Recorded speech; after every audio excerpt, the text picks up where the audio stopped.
All right, we are back with part two here. I have a 45-minute limit on my account here, so we had to do two parts. That's fine. We were having technical difficulties. We seem to have sorted that out. Kyle, go ahead. Tell us about your analysis here. Yeah, so I got to a point in the season, I just kind of felt like, things weren't going my way. And so I kind of did a deep dive in the stats at the trade deadline and just kind of see, if my feelings were kind of correct on that. I felt like my team was doing pretty good, but it just wasn't reflected. I wasn't getting the wins or whatever. And it turned out I was a little bit right, not completely right, but a little bit right. So I ended up doing the whole league, just kind of get a feel of, who's kind of gotten lucky and unlucky. So what I did was at the trade deadline, I analyzed what place everybody was in each stat versus what their record was in that stat. So, for example, you can end up, being first overall total goals, but then your record might be eighth overall in goals versus other teams. So that would indicate that you're a bit unlucky in goals. You're the best in the league at scoring goals, but your record, you're like eighth place. So I did a bit of analysis on that. So you'll see on the left, I have power rankings pre-trade deadline. So to get to those numbers, I ranked everybody in each stat, based on what their aggregate total was, from first to 16th place. And the lower your number, like the more powerful your team was, essentially. So, and if you look at it, it's pretty close to the actual standings, right? You got Shane and Big Daltrey here, 72, 76. That's pretty close. Even Neil's not too far behind. And then you got Nick Saucier not too far behind at 107.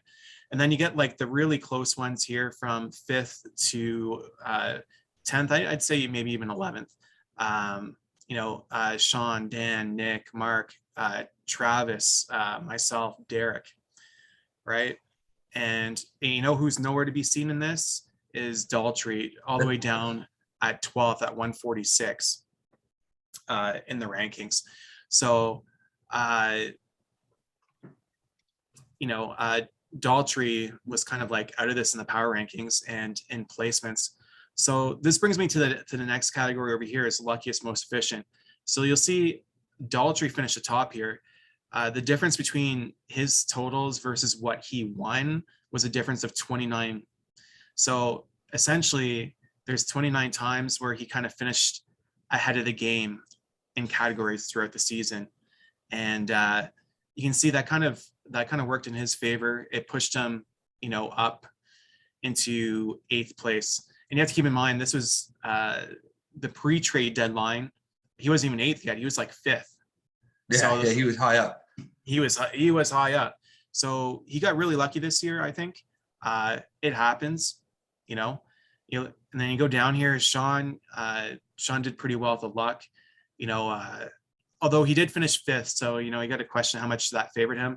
But, and then you go the other way, who got really unlucky? You got Nick Saucier, even though Nick finished 3rd place? Yeah. Yeah. But Fourth. Okay. So this is pretty accurate here. But you have to take in consideration Nick's 1 week against Travis, where he got annihilated, right? That had a huge effect on this, right? Because Nick had a really good week, but then Travis just steamrolled him. And you can see here, like Big D, minus 17, you might say he's unlucky, but it was actually like, that was mostly just one category where he was really unlucky in. Myself was minus 15, Neil minus 15, Derek, Shane a bit unlucky, and then kind of, yeah, for some people, it didn't really affect their seasons too much because, if you got a blowout or whatever and you won a couple extra categories or lost a couple extra categories, it doesn't really show. But I'll say, looking at the power rankings, I think Tyler got a bit lucky finishing ahead of Braden. And definitely Daltrey, uh, he got very lucky in finishing in playoff contention. Just one of those things where he was more efficient or luckier, whatever the case may be. This was just pre-trade deadline, right? Pre-trade deadline. If you go to the other one, post-trade deadline.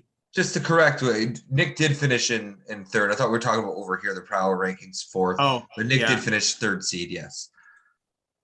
Nope. Other file, this one. Yeah, so just scroll down on that one. Yeah, go up a little bit.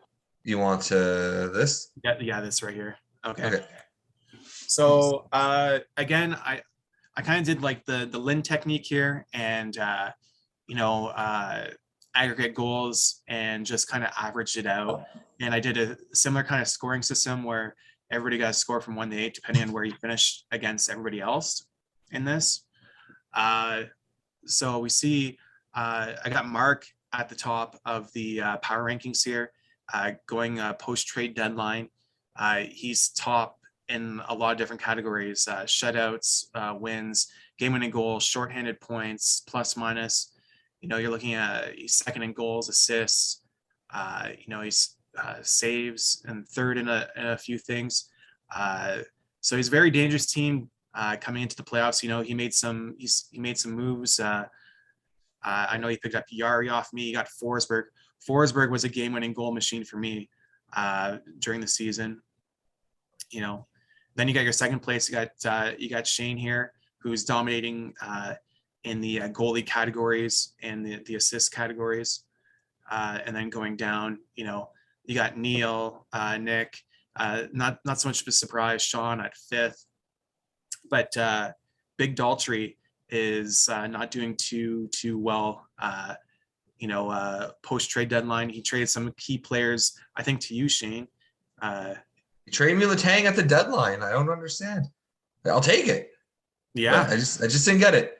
They traded me Reimer the week before. Like, okay.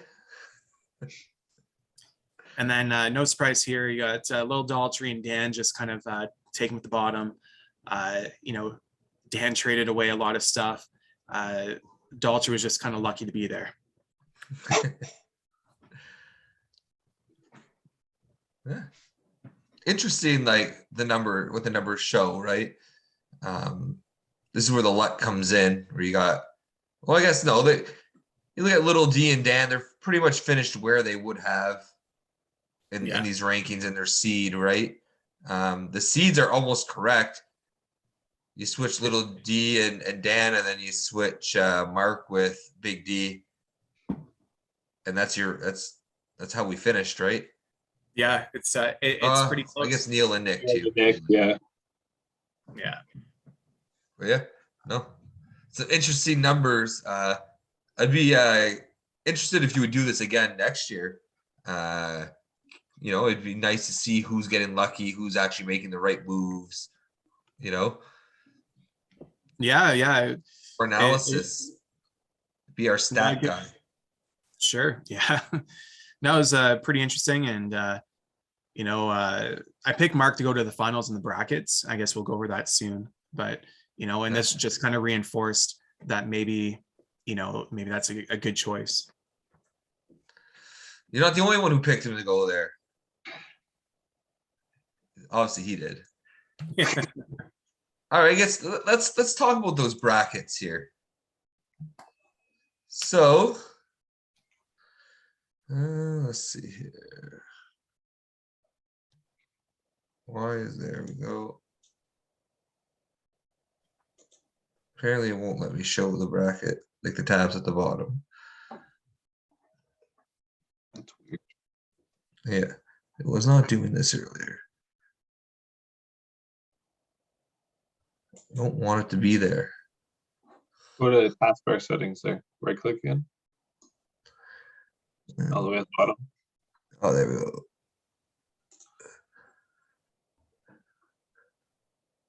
Yeah, it should be hiding it.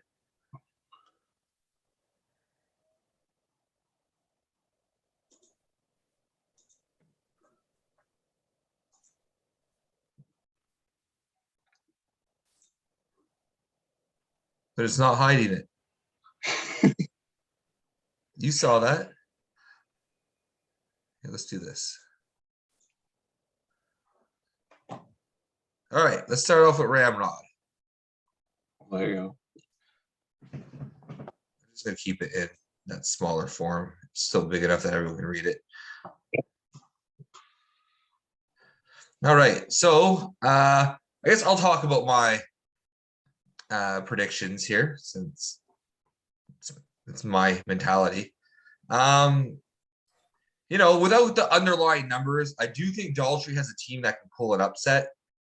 And, you know, if he does, I would love to see it against his dad. So I don't, again, like I said earlier, I don't really respect Domo's team. I think it's just been getting worse. They're both close in obviously post trade deadline stats. So I might not be far off on this one to think that Daltrey could pull off an upset against his dad.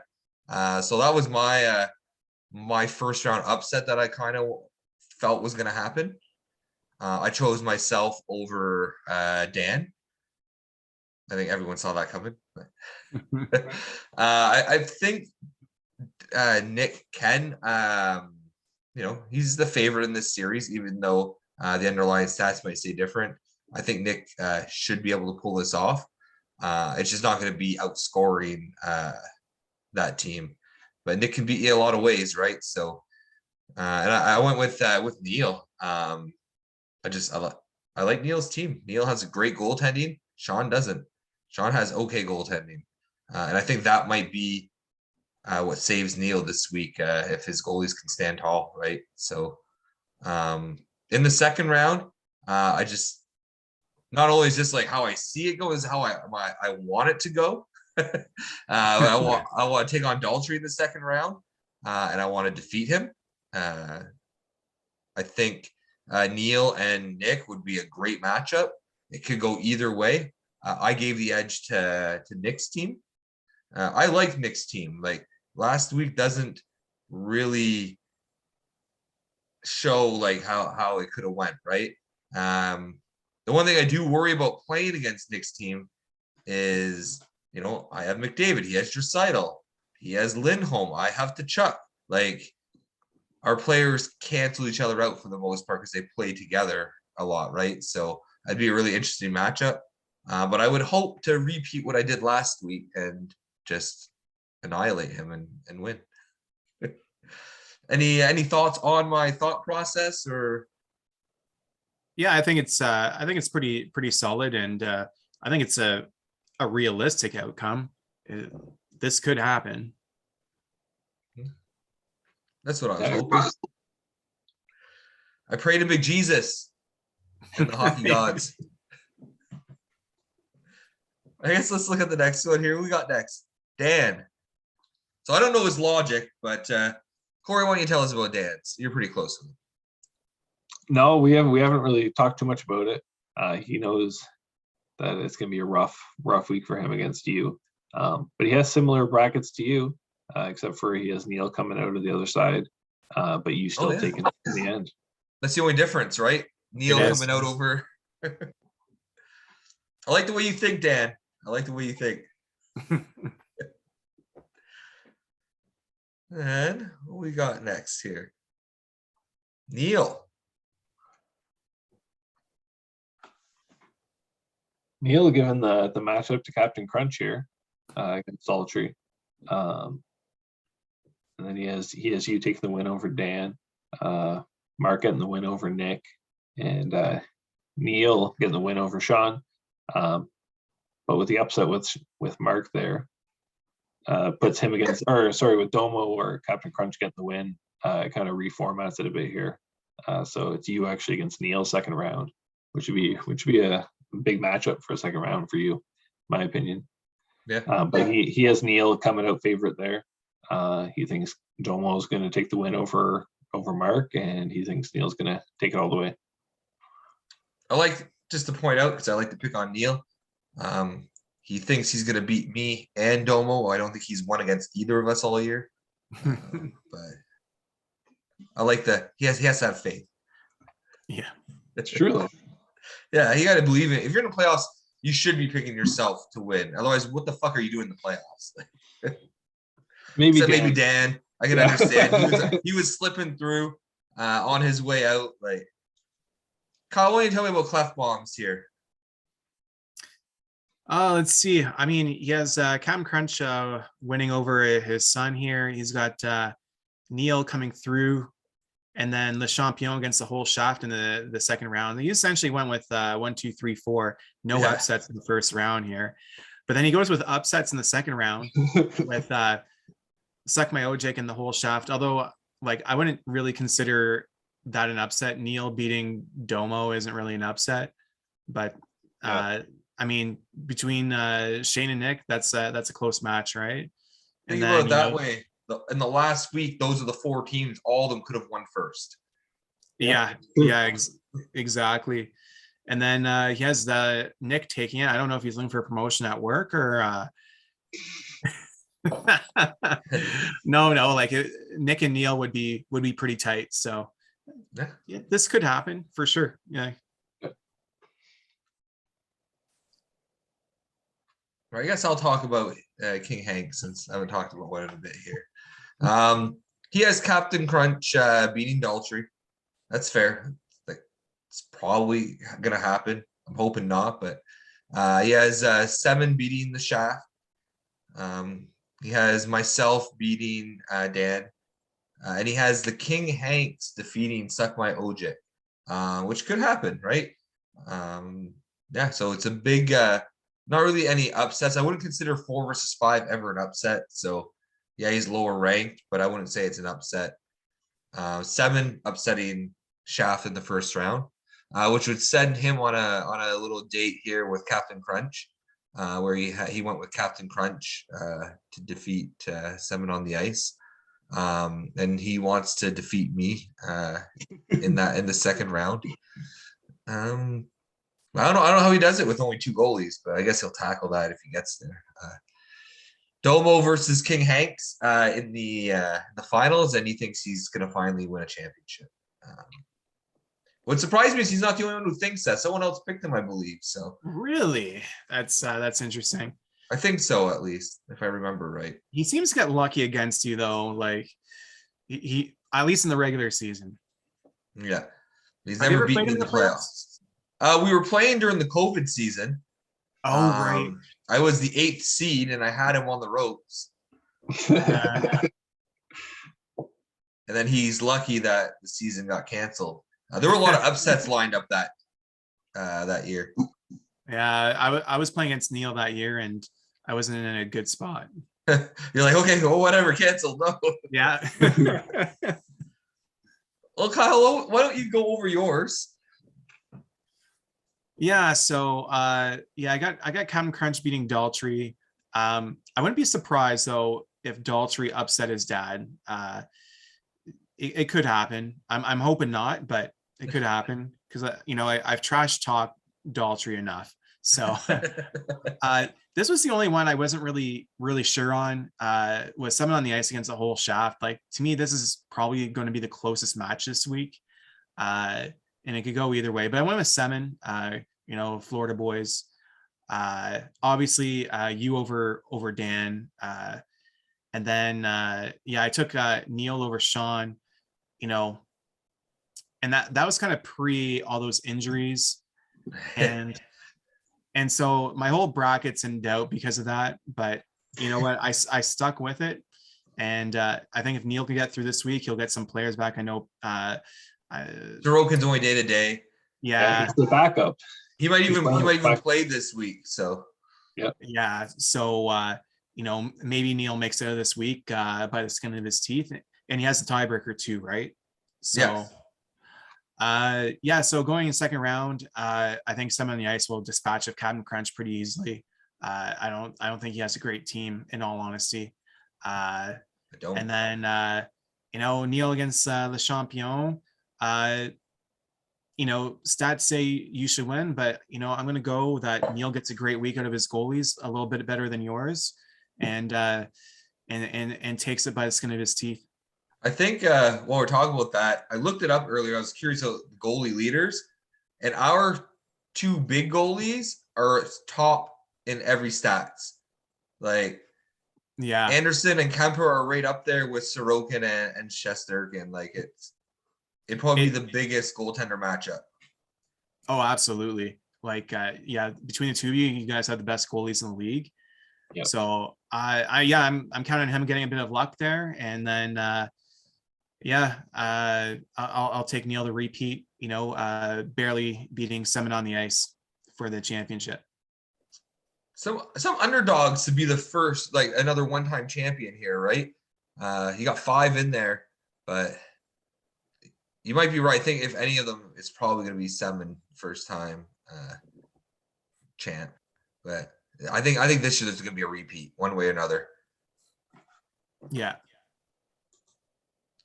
All right, Corey, why don't you tell me about Semin here? Yeah, Semin has Daltrey winning over Domo. He has you winning over Dan, himself winning over Nick. No surprise there. And Neil winning over Sean, which leads to you with the win over Daltrey. But he's going with Daltrey. Thinks he's going to pull the upset here, or he wants the easy finals matchup. He has himself Neil. So 8th and 6th seed going to the finals.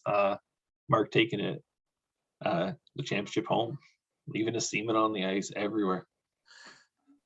I think he might be able to win, but I don't think that's the route that's going to happen. Like, No.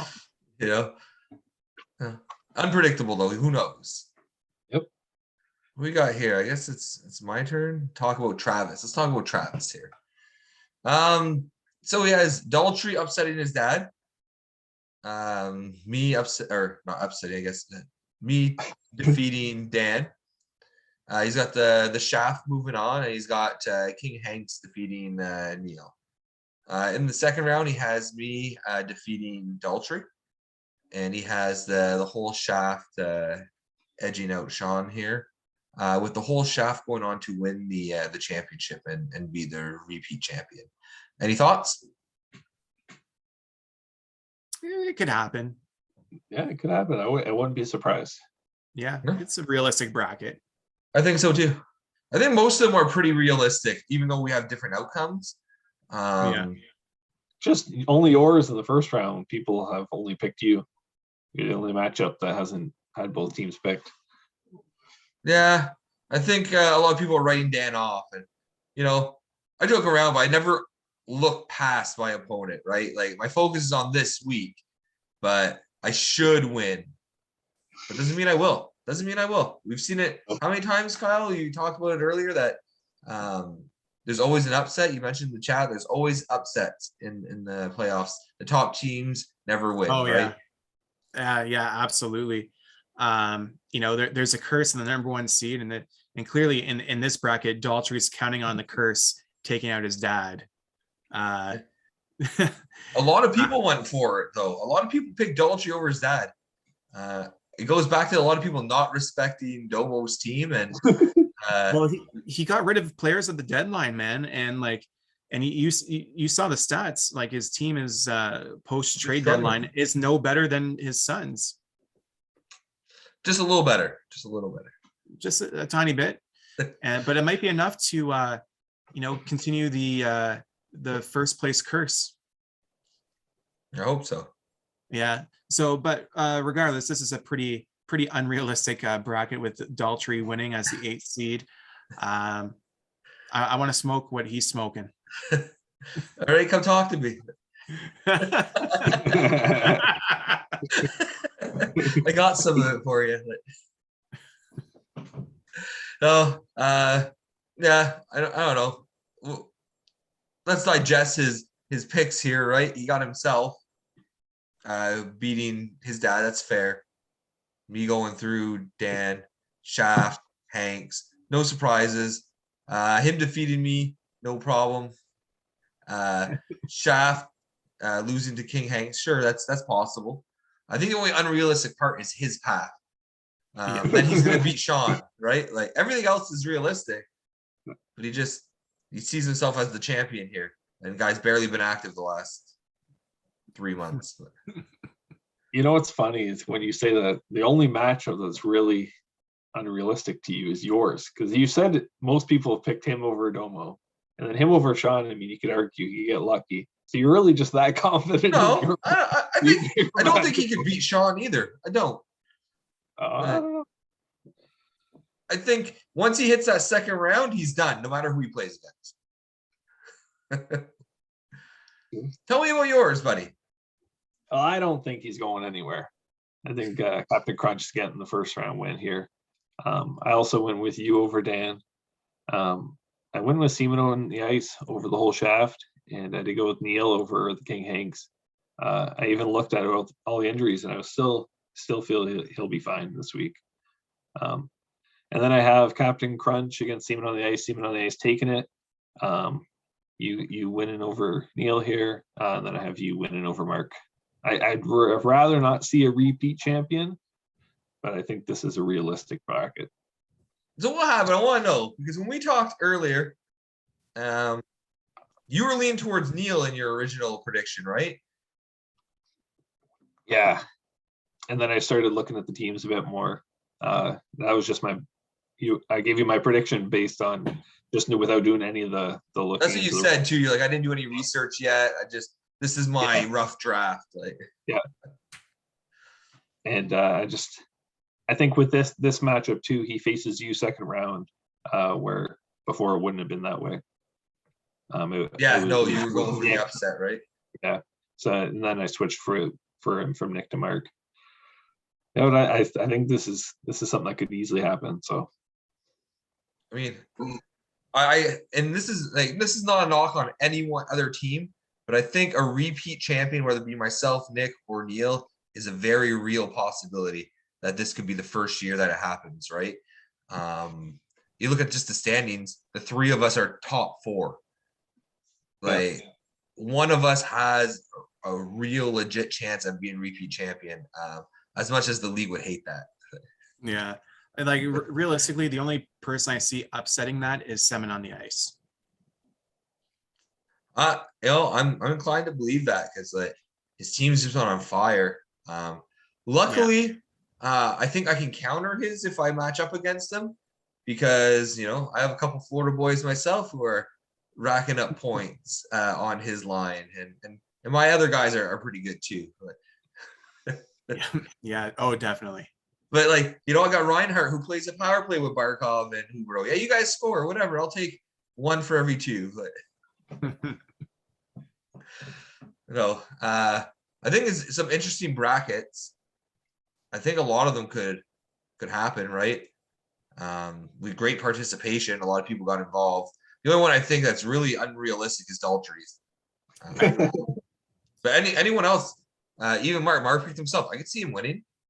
Yeah, I think there's a path there for him to win. It probably won't be that hard for him to win either, right? So it'd be interesting. I'm impressed. I'm curious to see if anyone nails it and gets 100% on their bracket. Yeah. If I'm not mistaken, I don't think anybody had the same bracket. No. I don't know. The closest was Dan and mine. Yeah. There was one matchup. He picked Sean over Neil. Yeah. In the first round. Everything else. There's some similar brackets, but nobody had the same one. So I think the odds are that somebody is going to be right. Unless Dan pulls off an upset. Yeah, then it ruins a lot of brackets. Every single one.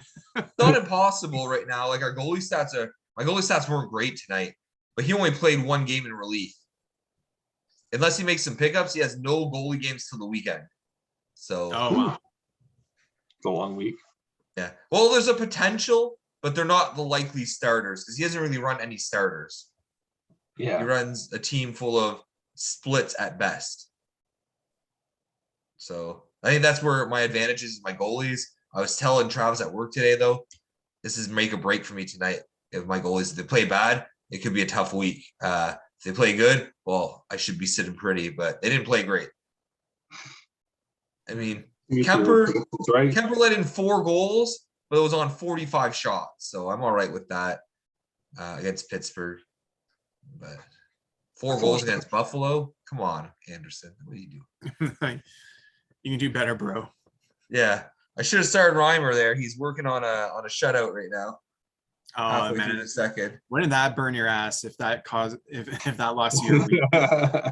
Well, I'd rather lose that way because, I'm going to make the decision I think is best. I'm going to go with my top two goalies over Oh, my third 100%. stringer, Yeah. right? Yeah. If he In outplays him, favorable matchups. yeah, I got to play the odds. And the odds are my two guys should have carried it tonight, but like, who knows? But no, I think some interesting brackets. Again, I think one of the three of us is going to repeat, preferably Le Champion. But I'm to me, it's a successful season in this league if I make it to the semis. Because any given year, there's 5-6 teams in the playoffs that could do some damage. Yeah. And just getting to the semis when you're in the final four, you're giving yourself a chance at that championship. If you don't make it to the semis, then especially if you move all your draft picks, it's a waste. Yeah. You want to contend every year. You're not going to win every year, but you want to contend, I guess is what I'm trying to say. Well, how's Sean liking that? He's Well, I contending. mean, But he's the guy I would like to see upset and win it all. He's the guy. Sean? Yeah, him or Merck. I'd like to see go all the way. I just don't prefer to like keep that. Sean off that trophy. But yeah, he's a great regular season team, but this year trying something different. He's going to struggle through the regular season and hopefully make a playoff run. That was his goal. So who knows? We'll see what happens. It'll be interesting playoff. Next week, guys, we're going to do another show. We're going to talk about an update on the bracket. We're not going to talk about predictions. We're just going to talk about who got what right, who got what wrong, who's still in. We're going to talk about everyone's keepers. Corey, and this is another great idea. I love it. We're going to analyze everyone's keeper picks, who we think they should keep, what their holes are on their team. Keep in mind, that doesn't mean it's like, oh, they're saying my team's shit. Well, this is what you need to fix. Like, you don't have to listen to me. You don't have to listen to Corey. It's just our opinion, right? Take it for what it is. About what we like too, though. It just might give you some insight. Like, oh, I never thought of this, right? Or you might just totally disagree with what we're saying. That's fine too. Everyone has their opinion, and that's all we're gonna do is give you ours. Yeah. I can't wait to analyze some of these teams. Some of them are fucking bad. Looking at you, Travis. Right to the throat. But I think that's gonna be something fun to do. And then of course in 2 weeks. So in the final week of the season, championship week, the week of the 18th, we're gonna try to get as many people together on the show, and just talk hockey for the duration. We'll talk about what we expected of the finals, whoever is there, and we're gonna do the live draft lottery. I think I found a pretty good site. I showed you, Corey, where you can unveil the 8th pick, the 7th pick, kind of count down to the top, build a little suspense in our fantasy hockey league here. Nice. But we invite everyone to join us. We don't know when, but it will be the week of the 18th. So either 18th, 19th, 20th. It doesn't matter if we start midweek. We're not doing predictions. It could be even at the end of the week when the championship on Sunday, if we really want. We'll talk about it together and try and work something out for everyone. I'd like to get as many people as possible to participate. Oh, are we going to do like a night of trophy presentations at like Winners or some spot? Well, Like Braden would never participate because he's in Ottawa, right? But oh yeah, if he joins us for a Zoom, we would love to present him with the golden cock. But I would definitely be down if everyone wanted to get together and kind of go have a beer and just celebrate hockey. Maybe on that last day, maybe that's what we do. Because the last matchup is like a week and a half. Oh yeah, I forgot about that. Yeah, so we have a lot of time to get that last show in, right? So, but yeah, maybe we want to get together on as many people as possible. We'll bring a computer and Zoom in whoever can't be there live. So that way, if they want to witness the trophy handoff, whatever the case may be, or we could just record it if they really don't want to zoom in live and be part of it. That's fine too. Fuck you. But just offer and try to be nice and get participation. But no, I think it's gonna be a fun run to the end of the season here. Even for those that way, I figure the draft lottery will give something for everyone to look forward to who's not in the playoffs, right? We'll pretty much have the draft order set that night as well, the complete draft order. So because we'll know who finished where in the playoffs. So, but any closing words, guys, gentlemen? Good luck to everybody. And I'll see you next season. Yeah, no, that was fun. I'm happy with the participation for the predictions. Like, a real possibility we're gonna have somebody get it right. So it'll be fun to see, and hopefully we get people on for the show. The last show with the draft lottery, I think it'd be fun. Even if we get some drinks in us, if it was on the weekend, that'd be sweet. Yeah, no. Good luck, guys. Good luck with the playoffs. We can make it an extra long show. Just having some drinks together, talking hockey for however long we want. But we'll record it for those who don't participate, so that way they can watch us in our drunken glory. But yeah, good luck to everyone in the playoffs. I look forward to touching base with everyone from Cuba next week. Hopefully celebrating a defeat of Dan. And if not, I'm in the right place because I can just drink my sorrows away. Really. Well, good luck this week, guys. And yeah, thanks for watching.